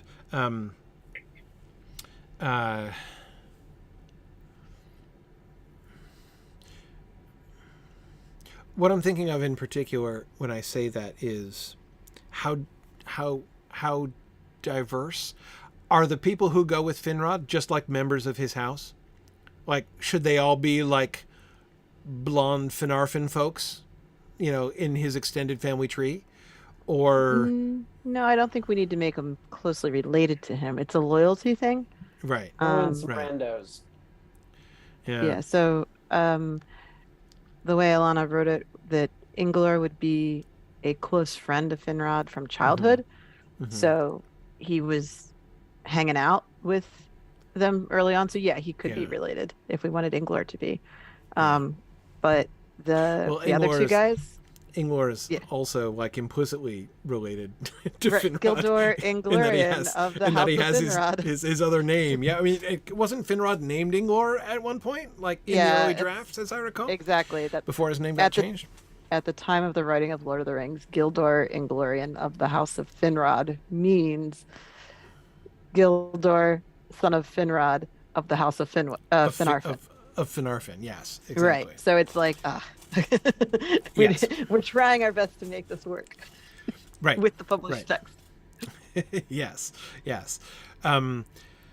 Exactly. So,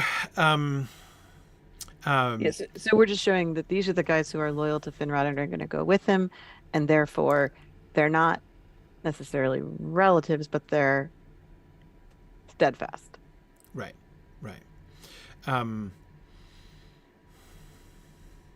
How young should Edrahil and Enedrion look? Probably pretty young, right? I mean, they're grown, but yes. Yeah, not children. Yeah. Yes. Yeah, Right. But clearly. they're born in Beleriand. They grew up in Nargothrond.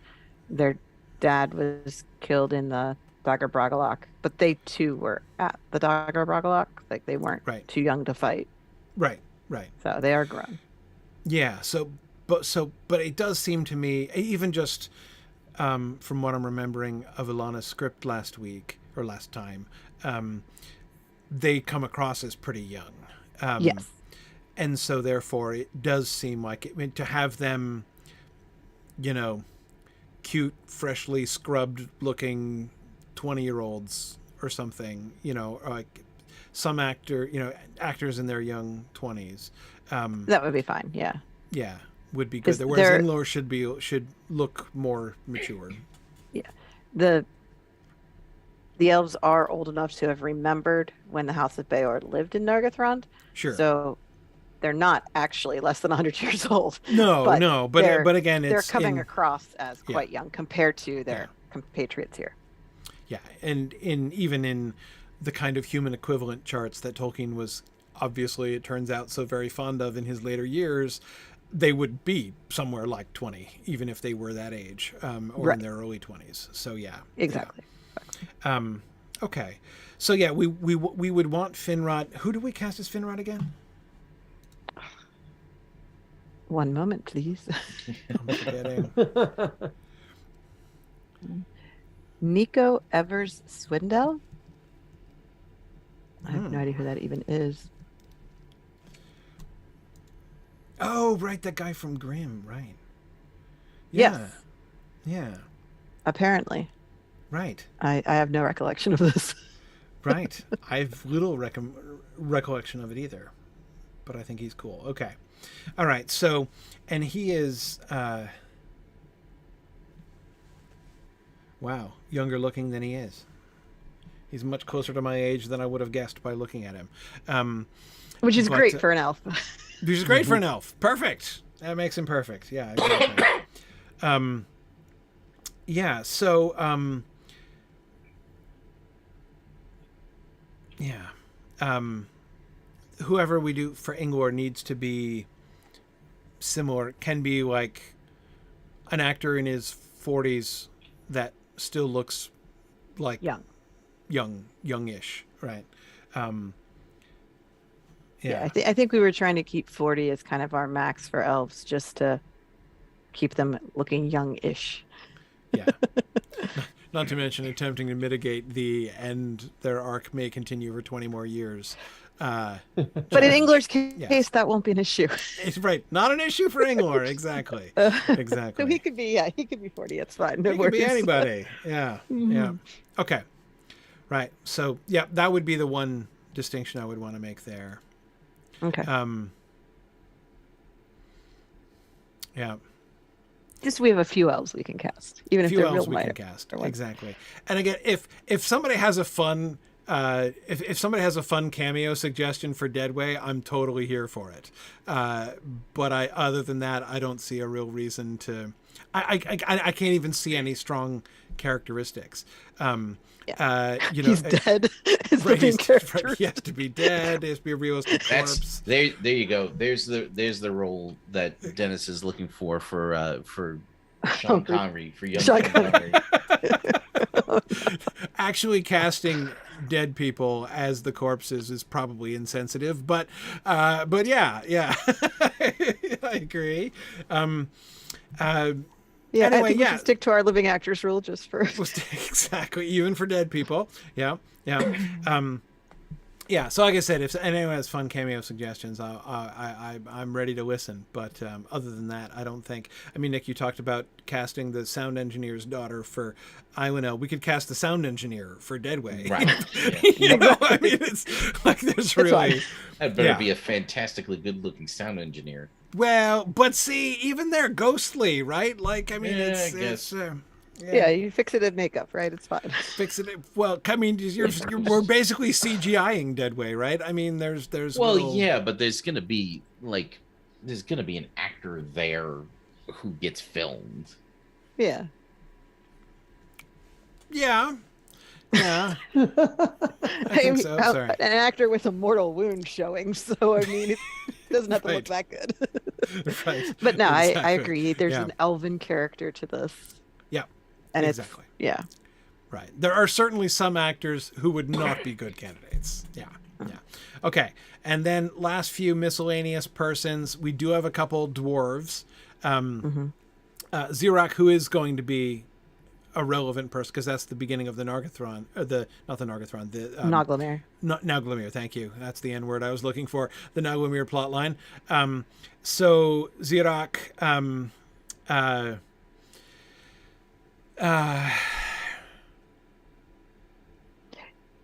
He's young in this season. He'll be much older the next time we see him. are we need to recast him?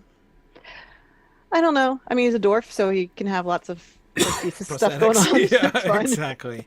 So I think it's the type of thing where you cast the younger guy and then just put makeup on to make him look older. Yeah. Like the Emperor Palpatine situation where you can come back 30 years later and just take more of the prosthesis off and he looks younger. Right. True.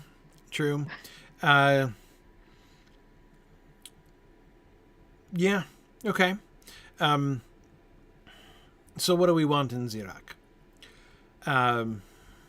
Ambitious. Like there's got to be something grasping about him that comes through. Yes. We certainly can't have somebody with like an open and friendly face, right? Xerox has to be someone who from the beginning, I mean, a lot of this is acting obviously, but again, it should be. You can base it on performances you've seen people deliver, right? Yeah, exactly. We want somebody who is shrewd and quick-witted. Yeah. He's almost like Fëanor, in the sense that he's a great artist, but has some flaws that are gonna be fatal in the end. Yeah. Not quite to the extent of Fëanor being such a jerk. He's not quite like that, but there's some parallels there. Yep. Yeah. Do we have a coloring that we're looking for? He is a dwarf of Nogrod. So I believe Nogrod has our red-headed dwarves, and Belagund has our dark-haired dwarves. That's what I was thinking too. So ideally, we don't want someone too dark complected, or else. I mean, you can always put wigs and prosthetics on, but it's going to look a little bit strange if it's. Right. Yeah. Okay.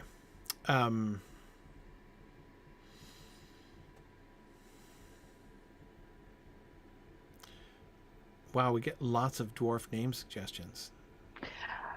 So there's 2 dwarven characters who have been introduced to the level of the script outline, and we would hope that we could use them in season 7 as well, because it's been a while since we've had recurring dwarf characters, and it's time to get some going. Yes. Yes. So since they're just 2 randomly tossed in dwarves, we can name them whatever you want. So I did put, the first suggestion was a pair of names that actually were meant to go together. The rest are just, if you happen to like anything else on the list, we can do that. We can pick the names later. We don't have to pick them now. If Right. But I just wanted to throw them up there as a suggestion. If people have any yays or nays, we can take that into account when we get to that episode. I would mostly just argue for the elimination of some of the names that are too close to other names. Like, Sure. we already have to deal with, like the Mablung and Maglor problem. We don't need to create more of that on our own, right? So, like, Beglin, for instance, like, no, too close. Okay. Urfang, also too close. Especially for what if we're going to use this in season 7. Yeah. Exactly. Yeah. Yeah. So. But apart from that, I kind of like the fact that some of these are obviously similar to meme, right? So they've kind of fit into that, kind of linguistic convention. palette. Yeah, yeah. I Those. like So, yeah. I like Fangruin. Yeah, so all these suggestions are from Harangil, so he just threw them all out there. So, Cool. Yep. Cool. Yeah. Yeah.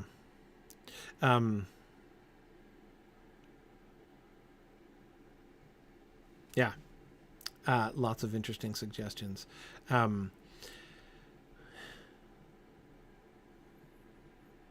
don't want to be too close to Meme, or it's going to sound like one of his kin, which it is not necessarily, but Not necessarily not, though.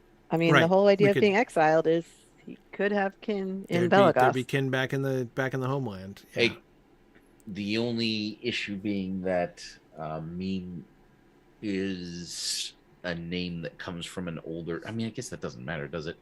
But it comes from an older generation Yes. Yes. because we have meme the undying, right? Right. Or Yeah. rather, meme the not undying. Right. Meme that I keep naming my kids meme. Right. Meme that I wish I was undying. Right. Right. Right.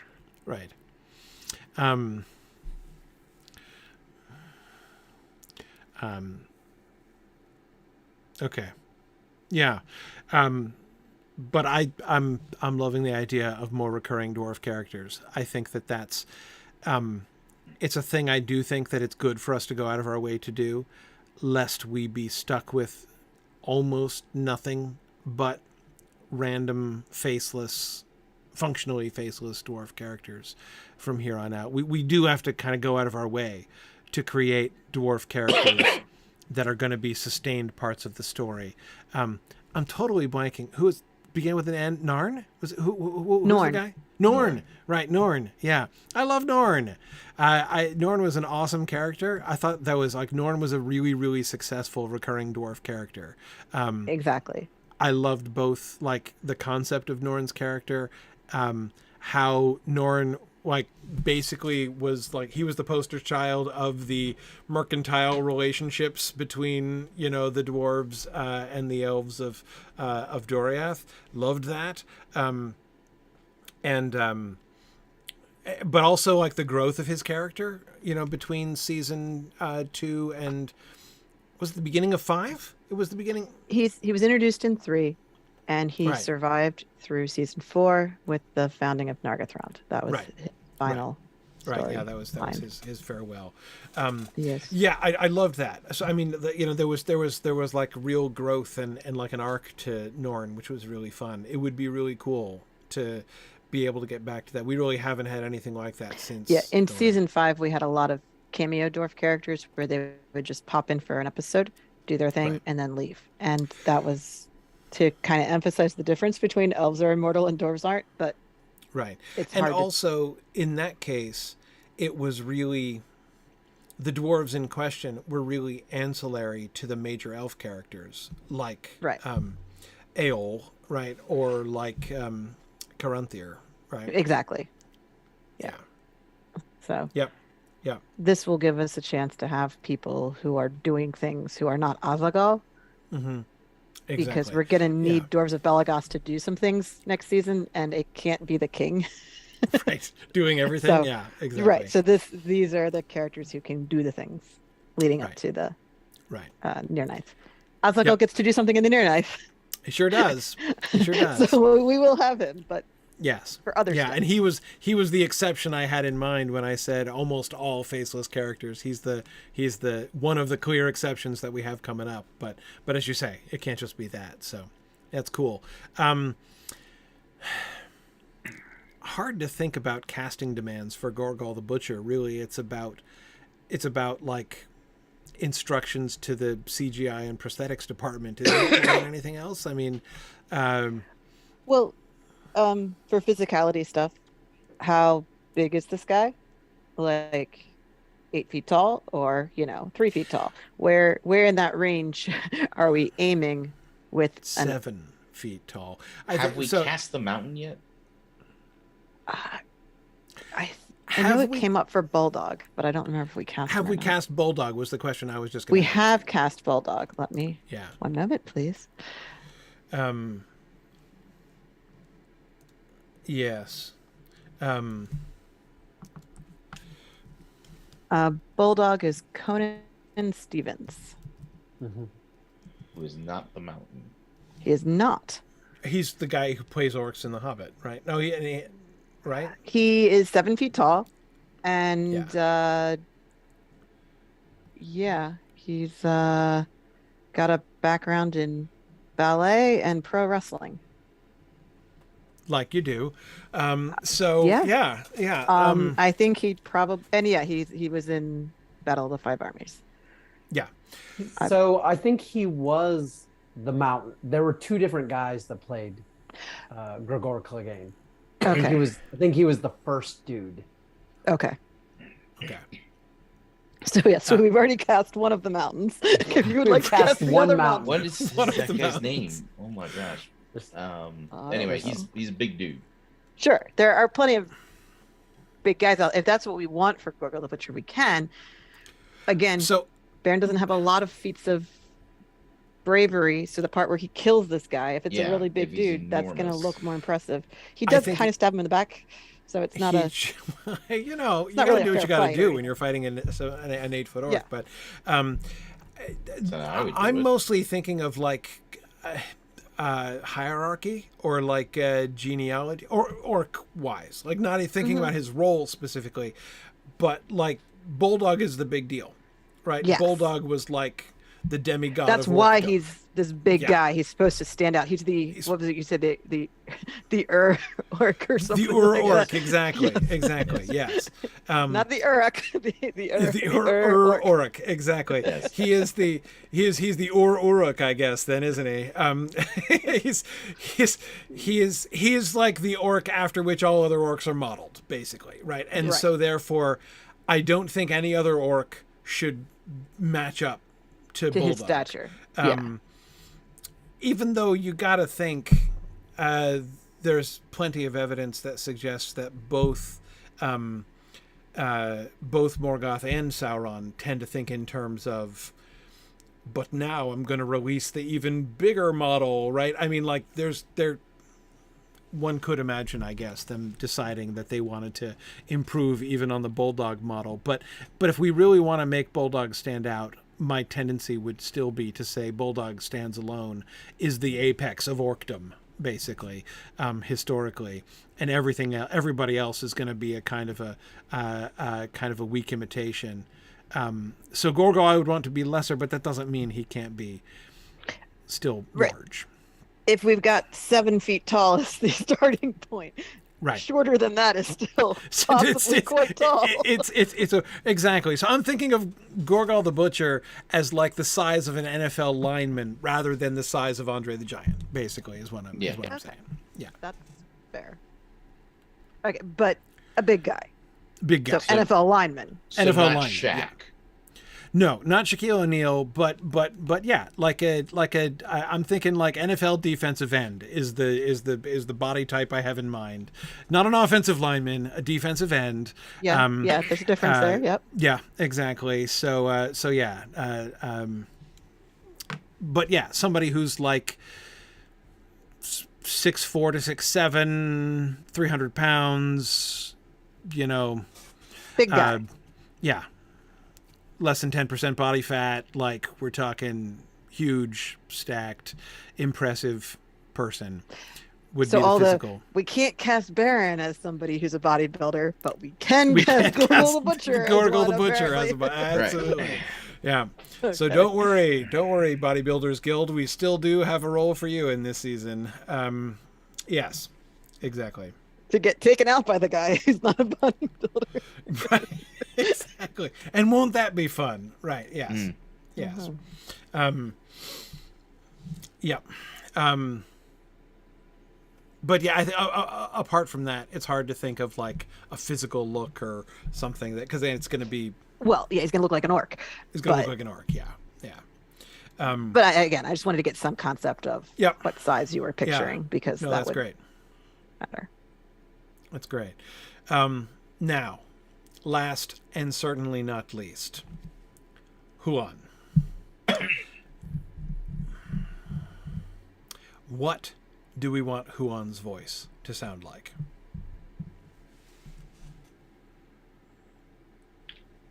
James Earl Jones.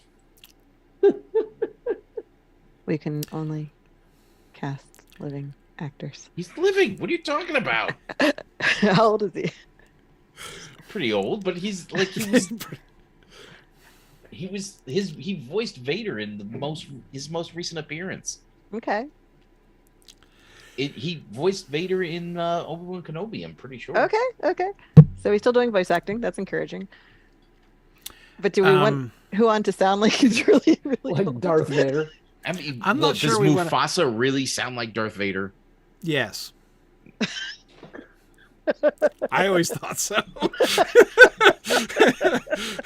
I mean, it was fine. Like, he's a good enough actor that I wasn't like actually scared of him. But yes, like, could I tell it's James Earl Jones? Yes, I could.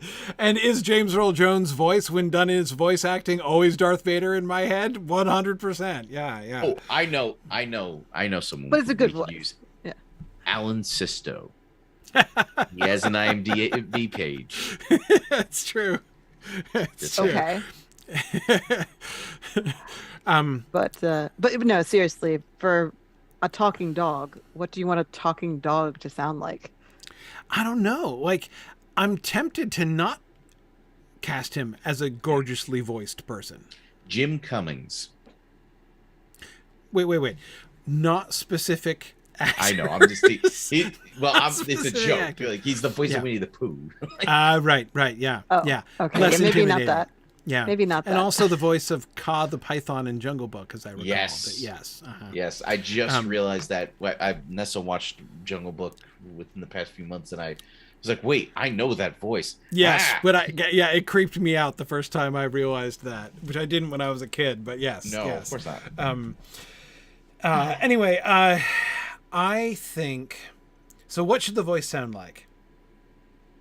I would be okay not only with a voice not sounding melodious. I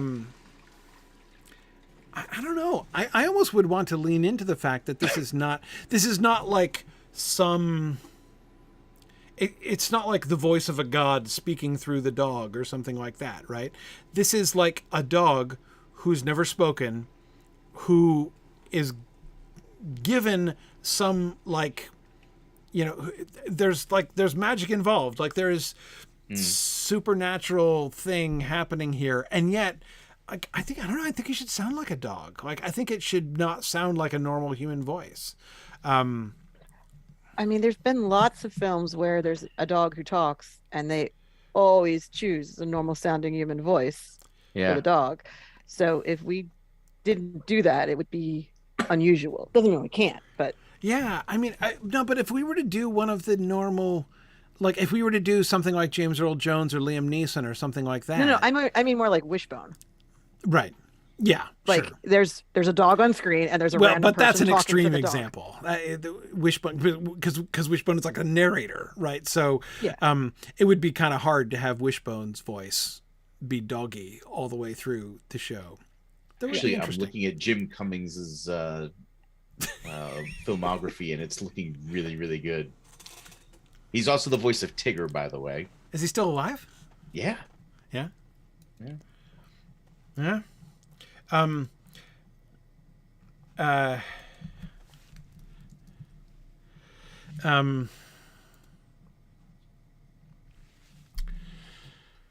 I'm just trying to now I'm trying to think of examples of talking dogs on screen and whether or not I thought they were any good. Jim Cummings has played the villain in Balto. There you go. Okay. So he actually has been a talking dog. Yes, he before. has. Somebody actually with does talking not dog on have his to be your resume. Yeah. but Yeah. but I mean, I know we're not that. supposed to be giving. It's interesting. Interesting. But I'm just like, Yeah. No, let's see. Like, there's The Incredible Journey has talking pets in it, and there's I don't know. I haven't actually watched Air Bud, but But I those are assume- like do they- voiceover, though. That's different. Yeah. Okay. Well, oh, you Because mean... there's a kind of an illusion that we're hearing what they're thinking. Or Oh, like, okay. So I can. You mentioned Supernatural. It's your fault, not mine, that it came up this time. But I guess I did open myself up to that, didn't I? there is an episode of Supernatural where Right. Dean does something and he can suddenly talk to animals, including dogs. So the dogs talk back to him. Because of course they do. Right. And so there is a main character dog in that episode that is voiced by a human, and he's talking with the other characters on screen. Well, at least with Dean. Mm-hmm. I wouldn't necessarily recommend this, but Yeah. it does exist. You can find clips of it on YouTube. I don't know. I'm really torn. I'm really torn as to what Huan's voice should sound like. On the one hand, obviously, it can't be like a really disappointing voice, right? I mean, like we can't, have him open his mouth and sound like,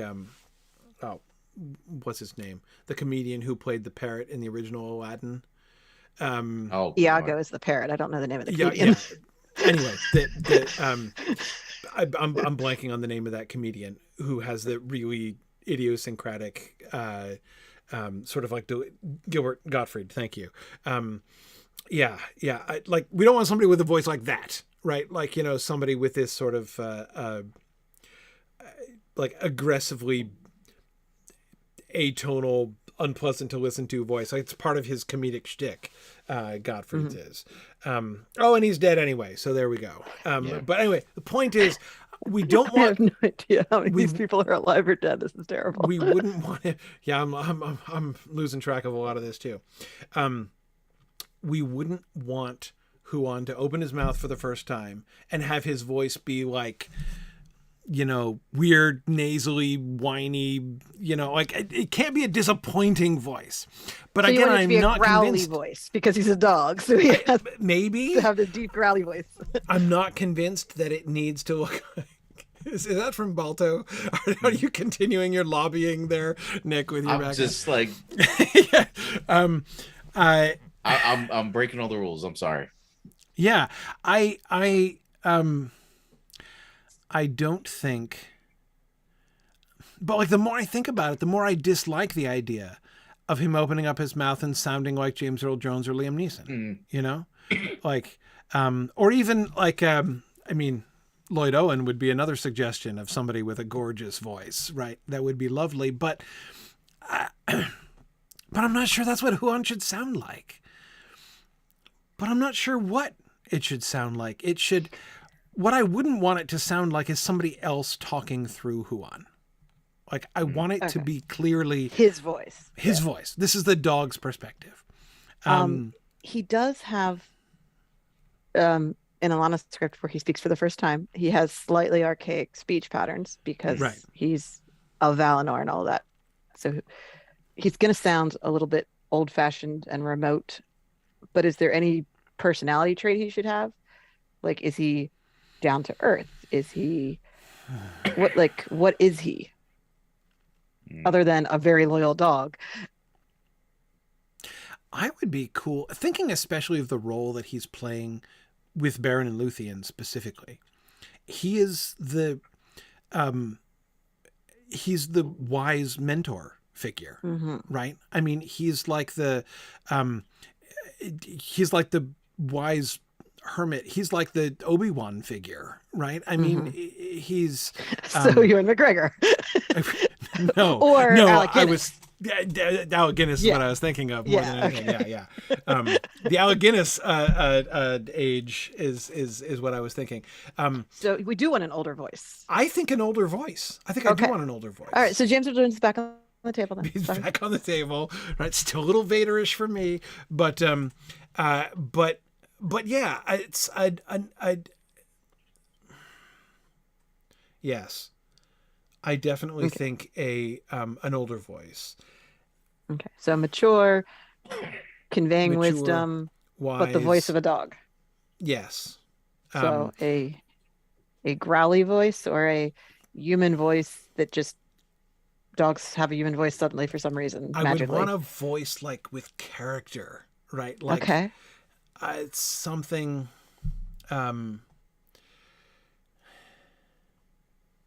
A voice that doesn't sound not just. I was going to say a voice that doesn't just sound like a normal human, like it's coming from a normal human chest.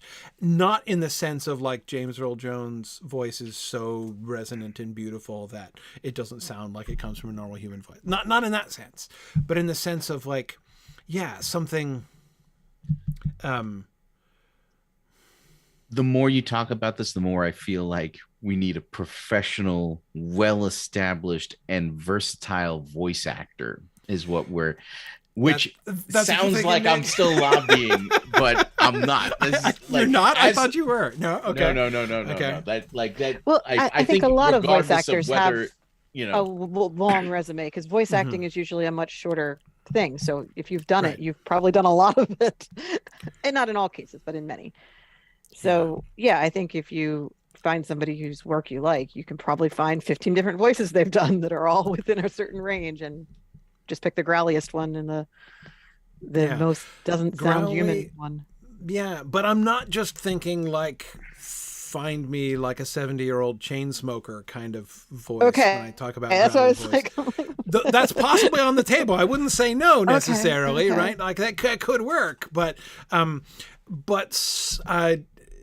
yeah, it should have. It should be unearthly, but again, what I don't like about the idea of like, Liam Neeson did Aslan's voice in the Chronicles of Narnia films, right?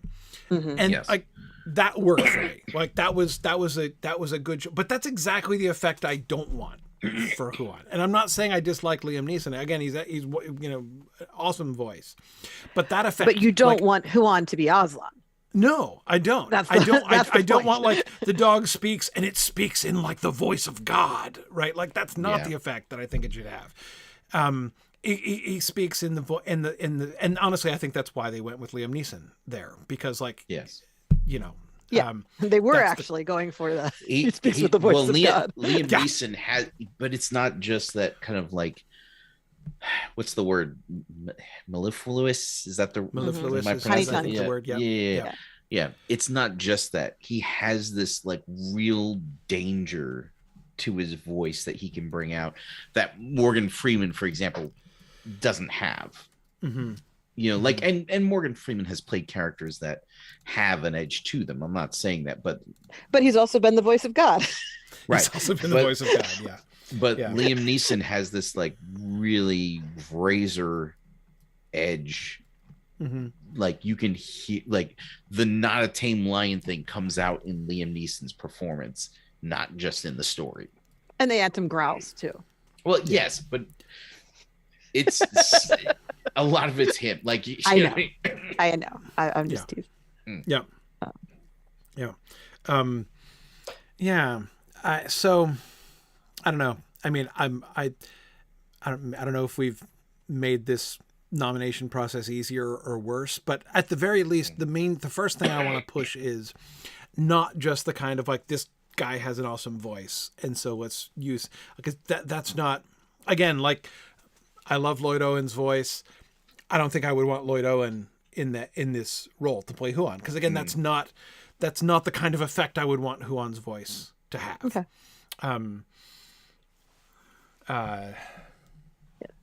Yeah.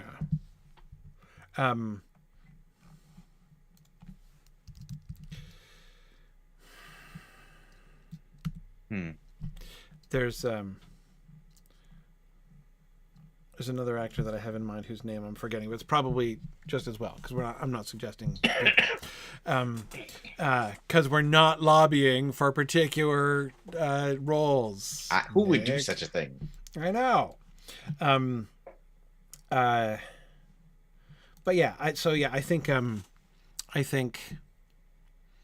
it should be an idiosyncratic voice. I mean, it should be strange. And so kind of like what John Rhys Davies did with Fangorn. Why can't I remember his Treebeard? Wow. Yeah. Well, Fangorn works too. Yes, I just know. Stick with that. Yes, but it's just wild that I could retrieve that before Treebeard. No, you're getting older, Nick. This happens. This gets worse. Believe me. I can't allow that. My brain is full of holes as it is. I know it. Believe It's just me. late and you're sleep deprived. Don't worry about it. There's that too. That also doesn't help. Anyway, but yes. Though I think the variations, Treebeard is more over the top as far as variations from normal voice cadences than I would want for. Well, yeah, because he does the speaking on the inhale thing, which is which is weird. But also even there's no necessary equivalent to the humming that Treebeard does. Right. It's clear that he's.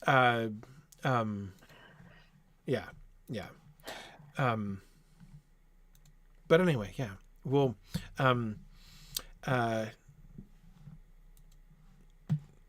okay. You just want a voice that naturally sounds like you could have a barking dog, and then suddenly it's talking, and then go back to the barking dog again, and it's the same voice. And you would know that it somehow. was the dog, and you would recognize his voice. Yes, exactly. Exactly. Yes, Somehow. that if you heard Huan, barking or baying, and then you heard his voice, you'd recognize him. Yeah. Okay. So we should just start with recordings of Irish wolfhounds barking and go from there. Find a voice that just That's fits it. with that. Create That's it, an yeah. AI voice No, simulation. no. No.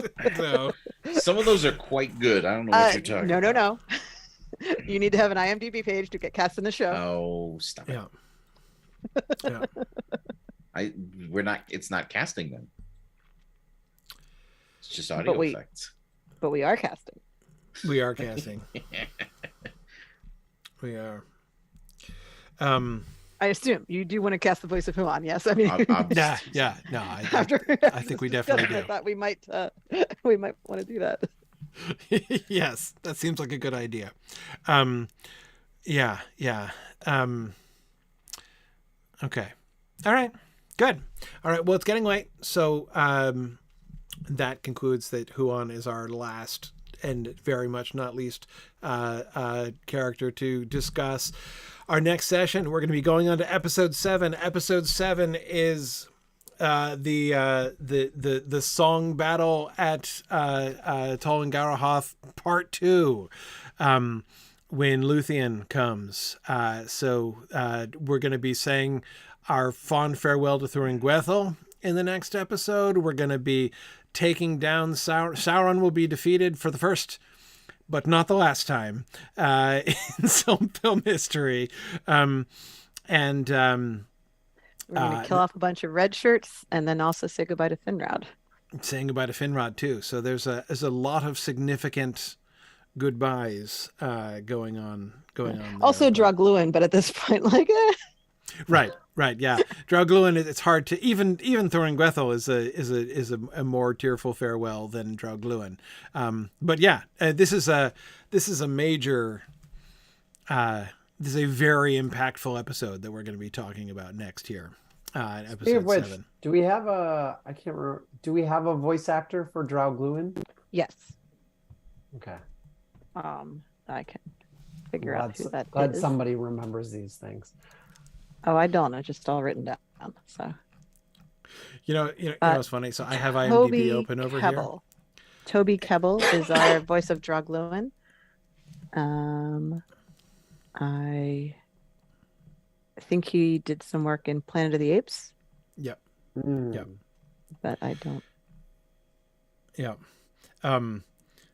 Yeah, there have been a couple times during the show when I've almost typed in the SilmFilm character to IMDb to search for who we cast. And I'm like, it's actually not listed on IMDb. You know, That's it so should weird. be. I don't know why they're not using those as credits. Like, I mean, it would be. It's been announced on Twitter. I know it's been announced on Twitter. I mean, it would clearly be an envious item on anything on any actor's resume. I don't know why they're not bragging about it, but yeah, there we go. We're in pre-production. Exactly. The part where you don't have the rights to do a production nor to fund exactly. Yes. I mean, that's just kind of a thing that's done around Signum. So Exactly. It's permission. It's a non. It's a non-production. It's in non-production, really. Yeah, exactly. But anyhow, okay. So, we'll be discussing episode 7 next time, which will be on January 19th, 2 weeks from today, at our normal time. So looking forward to episode 7. Huge episode. Really excited about this. The last one, the song battle with Finrod, of course, is one of the iconic moments of this entire story. And Oana did such a wonderful job with that episode. But in some ways, episode 7 is even more impactful in the overall trajectory of the story. It changes things for a lot of people. It sure does. It sure does. And so, again, goodbye to the tower at Tulsirian. Yeah, it's hard not to love that moment. The Finrod Sauron battle. It's a huge sort of fan focal point, understandably and appropriately. And yet, in the story of Beren and Luthien, it's the setup, right, for Song Battle Part 2. Song Battle Part 2, which comes right after. So, really excited about that for next time. All right. Thanks, everybody. As always, thanks for joining us. And thanks to you guys for all of your work on this. And we will continue moving through season 6 next time. So I will say, as always, thanks for listening and Godspeed.